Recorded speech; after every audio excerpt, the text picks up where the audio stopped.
என் கூந்தல் தேவன் தூங்கும் பள்ளி அறையா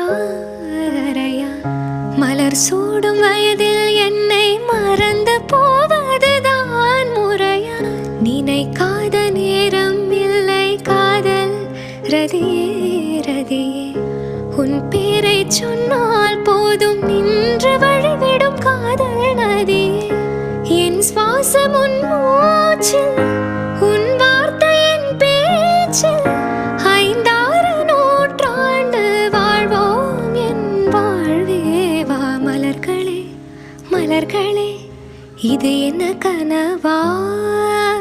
மலைகளே மலைகளே இது என்ன நினைவா?